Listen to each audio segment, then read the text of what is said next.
In a world where change is the only constant, Mo Shamil stands at the forefront, guiding title professionals to not just grow their businesses, but to master the art of innovation. With every episode, you're handed the keys to unlock unparalleled growth and stay ahead of the curve. Get ready for a transformative journey.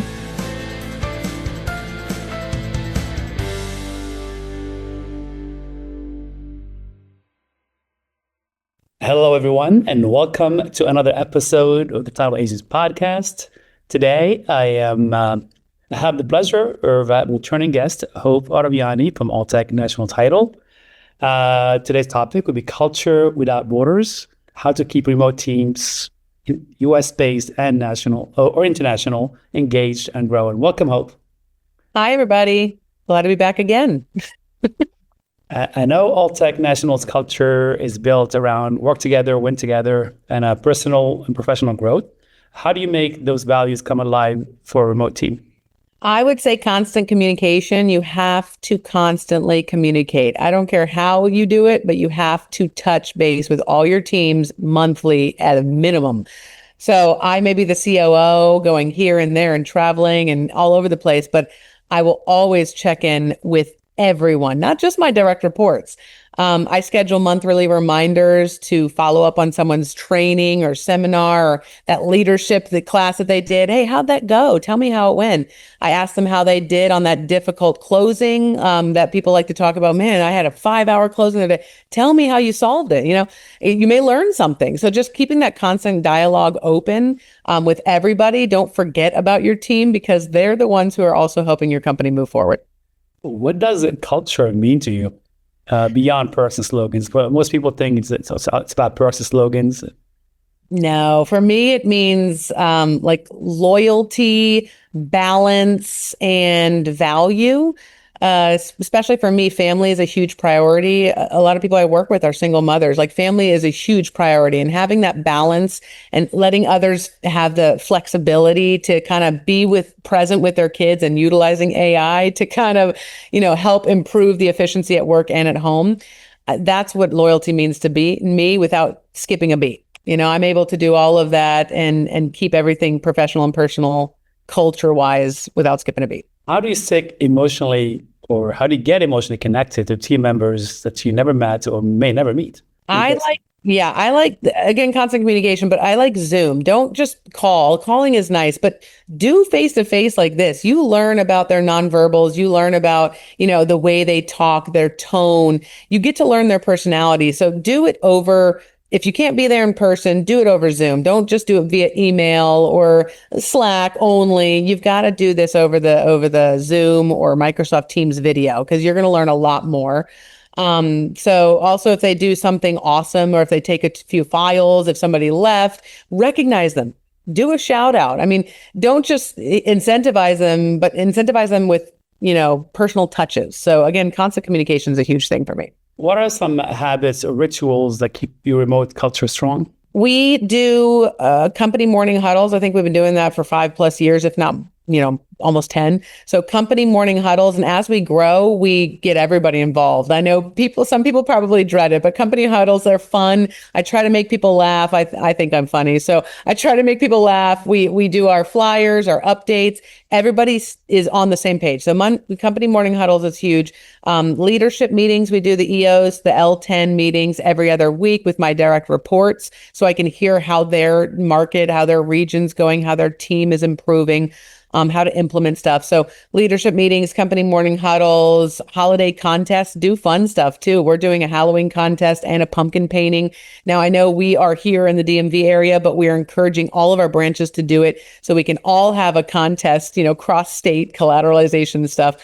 And also we do newsletters and I do a rapid fire interview as well. So once a quarter, I have this wheel and I randomly choose somebody in the company and then I interview them for 2 minutes so people get to see who's behind the email, right? So the rapid fire interviews is fun. Can you share an example of someone who grew from an entry-level role into leadership remotely? The person that I'm thinking of is a girl that came over on a merger and acquisition in Maryland, and she ended up being one of the last people left from her team. And with that, we had to, move her around so many times, but she bleeds ATG. She loves the company culture. She, no matter what happens, demotion, promotion, moving. So now we have her on like the Pennsylvania project, and she still works remotely in Maryland. And she is flourishing and she's happy. She's never been happier in the last 10 years. She tells me this all the time.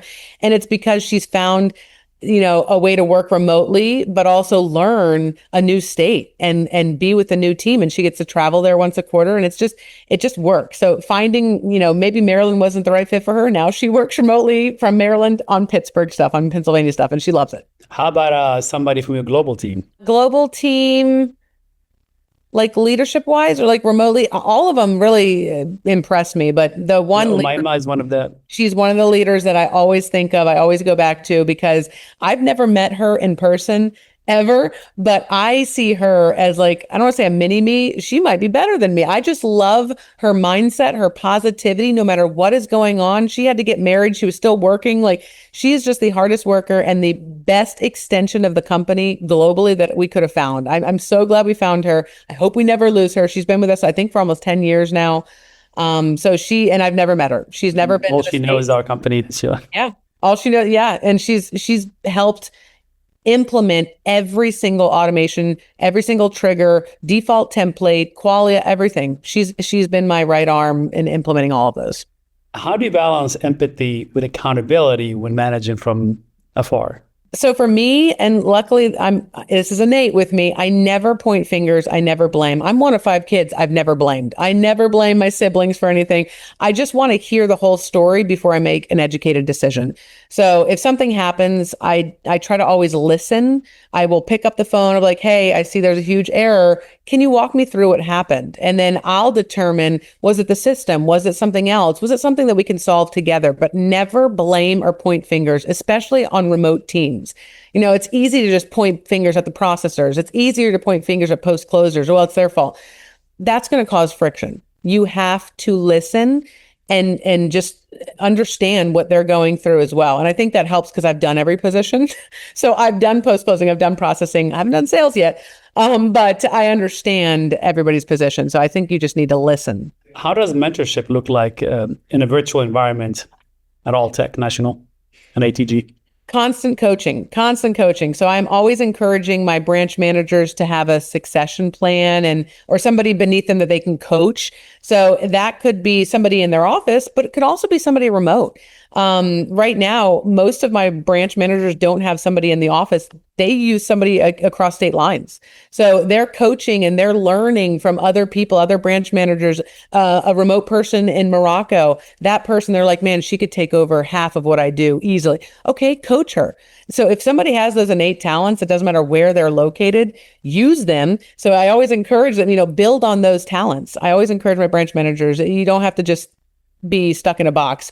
Go global. Go global. So if you think somebody's got it, build on it. How do you coach leaders to lead with transparency and empathetic strength? Again, you've got to step back, breathe, and listen. You've got to see the big picture, break it into chunks. Don't get overwhelmed. And you need to constantly communicate proactively. You need to train and you need to help others grow. I know it's so easy to get defensive and respond quickly to an email in a negative tone, use AI, but in a negative tone, a lot of people automatically do that. But you really have to step back and just understand the situation in its entirety before you respond. So listen, communicate effectively, and look at the big picture. What career paths exist for remote teams at Alltech, and how do you make those visible and attainable? I think that's something that we could also improve, but everybody knows the levels of growth at this transactional level. You've got open orders, then you go up to title commitment production, then you go up to, title search and examination, then you go up to so everybody knows the growth. We've got bubble workflow charts there we use OneDrive. I know some people have mixed feelings with OneDrive, but what is that? OneDrive, it's connected to your email and Outlook. So everybody has. I'm making it's trying to be sarcastic, so I can never find. I know nobody can ever find it, but I use it. I've got all of our flyers, videos, training, coaching. I've got SMART goal templates, 2026 planning templates. Everything is there that people can use. It's just sometimes they don't know where to look, so I have to reiterate it, but it's there. So in our leadership meetings, I always remind them, hey, make sure you go here so you can set out your goals for the next quarter. But also that's how we're visible. The org chart was just revisioned, I guess, and that was put into place. That's I've also added to the the OneDrive. So everything's in the OneDrive so they know their career paths. And we always have those quarterly reviews, one-on-ones, if you will, like a 90-day review with people. And we say, hey, here's where you are. Here's where I think you could improve. Here's where you could go. So you have those. That's also with my branch managers. There's like a 1-page little 90-day review that's in a coaching folder in OneDrive. So everything's there. My direct report should know it's there. How do you keep people motivated and inspired in the slower market cycles? This business is God bless us all. Yeah. The feast and famine, and how do you keep people kind of not too discouraged and as everything is more expensive, and I know. The biggest thing for me is education. Again, it's one of our pillars. So if it's slow, I would learn a new state. If you're with our company, you want to grow, right? That's why you're here. Personal and professional growth. Learning other opportunities. That's our pillars, technology. So I would sit with them in a slow market and be like, hey, what do you want to do in a year? Where do you want to be? I actually want to be a manager. What you do? All right, let's go through the paths and the steps that you can get there, or let's learn this other state or whatever. So you've got to communicate with your team in slower markets. I also do educational, like title bingo. We used to do a bunch of educational, and you can do it virtual, happy hours, you name it, but keep it educational and let people learn other states and other municipalities and other team members, like what they do. If you're a processor and you don't know how to post close, you should probably learn. I mean, that knowledge is power. I try to keep telling myself over the 15 years, I'm just learning and absorbing everything I can because it's going to make me better at what I do and help me coach others. How do you see the future of remote culture in the tower industry evolving? I can't wait, but I hope that we get to see fully e-signed loan packages. I feel like I've been begging and praying for the last 20 years, and we're getting closer and closer and we closer. are getting so close, and I'm so excited. I've already done a few completely e-signed packages, and it was so seamless. You just have to remember to communicate to the client because some of these lenders are still also new with it. They're relying on the title company to communicate what to expect. So make sure you have those templates already ready. I already do. We're well-versed in RON. We're well-versed in the e-sign complete packages. But for me, we've done numerous surveys, and post-closing is a huge, constant concern. Like post-closing takes too long. Checks aren't being cut fast enough. Realtors want their money fast, but there's a lot of stuff that goes into post-closing people don't know that involves document efficiency, document signatures. There's 150 pages in any loan package, unless it's hybrid. So if we could take that human out of the mix and make it e-signed so the person can't move to the next page digitally unless they sign off. It perfects the quality control, which is it's what I've been pushing for the longest time. Yes, I think that's where I'd like zero error, zero. Yes, and that would be my goal. No missing initials or signatures or. Yep, or the notary stamp. If it's not visible enough, the clerk will reject it. It's crazy what they reject on. So yeah, that is. I've been advocating for this for a long time. It's just clearly that efficiency for lenders. Lenders drive behavior because they, at the end of the day, they control transaction. Exactly. And just that quality control is priceless, and also the speed. Instead of having to print a sign package, print it, ship it, they have to receive it. There's so much time wasted, and also besides that, the money piece, the FedEx and ship, also the time. But how many hours of labor it takes from our end, the lender's end. Yeah, I mean, it shrinks that. It'd be like almost instant, and it's perfect. Yeah, any company owner. I mean, you look at the shipping fees that you guys are paying per month. And I cringe when I see that American Express bill. Yeah, and like commissions being overnighted, get those wired, and then get the loan packages e-signed. That reduces how much money? Like a lot per month. So I'm hoping that's what the future will unfold soon. what's one practice any agency could adopt today to strengthen connection and morale? Similar to what we talked about before about Slack, just find an app or a platform where you and your virtual teams can communicate effectively, because email gets too overwhelming. Emails are for transactions, okay? Keep that with the clients, the realtors, the lenders, If I would talk in Slack and or Teams, whatever your flavor. Personally, Slack is my favorite. The beauty of this kind of a chat communication platform is that you have channels. So let's say marketing, recruiting, sales, you have different channels, payroll or whatever. So when you go specifically to that channel, then you communicate to that channel. So when you want to find something, it's a lot easier to go to that channel, find that communication versus email. So I can never find anything in email. Even if you have, email distributions, like I know a lot of people do, we have a Wisconsin team distribution. It's still an email that clogs their inbox. It would just be easier if you had a processor channel, leadership channel, post-closing channel, something that applies directly to them. And then for the big bulletins, hey, this is a fraud. Okay, then you can use the email distribution, or if it's an underwriter bulletin. But if it's any other communication that's not title or not, closing transactional related, get an app. I think that's the first place to start. What's any last words for companies that currently have remote teams or considering having a remote team, and how to keep that culture is very important to kind of not to lose that DNA of that company, especially for remote teams. I mean, even when we got our first remote teams, it was nice that I traveled there. So it's so funny because the first time we brought on some mergers and acquisitions, I didn't travel to one of the teams and they were scared of me. I found out that they were like, oh, we were scared of you. What? I'm like the nicest person. So that initial touch of either a Zoom call or them getting to know your personality or nonverbals, you try to be funny, they get to know you. So if you can't travel there, do the Zoom call, but then keep those pulse checks. I call it pulse checks. You've got to keep constant communication, whether that's through Slack, whether that's through Microsoft Teams, whether it's through Zoom leadership calls every other week.